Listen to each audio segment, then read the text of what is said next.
let's try to spend few minutes in understanding what are React components.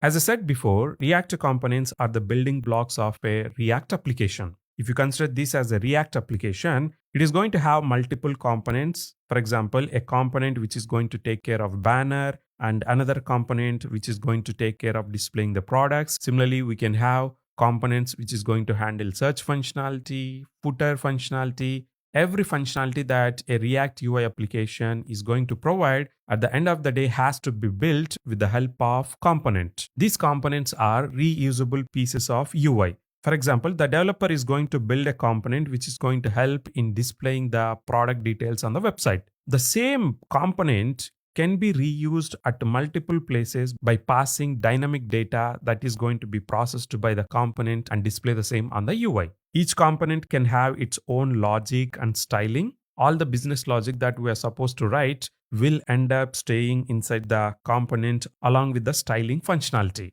In layman language, we can consider these components as Lego blocks that someone can assemble to create a complete application. In other words, we can say a React application is built like a tree of component with the app component as the root that brings all other components together. Any React UI application, it is going to have a root component which usually will have the name as app. Under this app component, we are going to have multiple components that developers built. At the end of the day, the React library, it is going to analyze all the components and the dependencies between them, and accordingly it is going to render the web page on the browser. Why use components? It's very simple. They bring advantages like reusability, which is going to allow you to define a component once and use anywhere and any number of times. With the help of components, we are also going to have separation of concerns, which means each component can handle a specific part of the UI application. If the components are developed independently, then it is going to be easier to debug as the components are smaller in nature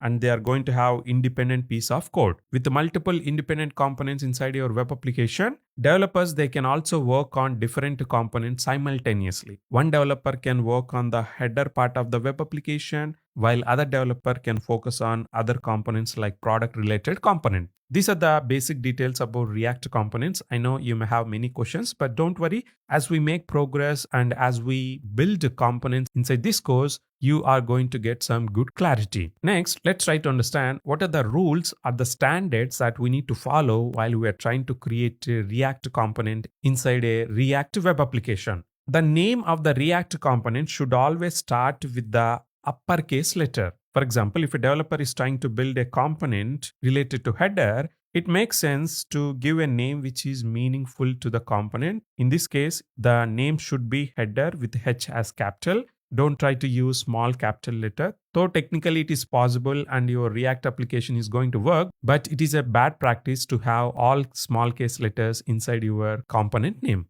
And while choosing a name for your component, try to choose a name that clearly describes the UI component. For example, header or my header or footer or product detail. Based upon the functionality that component is going to have, accordingly, you need to choose a component. Don't try to give some random names. For example, I should not create any component with my name because it's not going to make any sense. If your component is going to have multiple words, please make sure you are following the Pascal case. Pascal case means every word first letter should be capital letter. At the end of the day, what is a component? Component is a Java function and it can contain any amount of business logic, any amount of styling logic. But at the end of the day, the component function must return a value that React can render on the browser. In 99% of the cases, typically they are going to return the JSX code, but it is also possible to return a string, number, boolean, null, or an array of values from your component function. The React library, it is going to accept all these return values and it is going to process and display on the browser. Unless you have a specific scenario, don't try to return these values. Always try to return a valid JSX code. In the next slides, I also try to explain what is a React component in simple words. At the end of the day, each React component is going to have code which contains HTML code in the form of JSX and styling code using CSS, and we can also write any amount of JavaScript code or JSX code. By the time a React component is processed and rendered by the React library in the browser, every component logic will be converted into a simple HTML, CSS, and JavaScript code.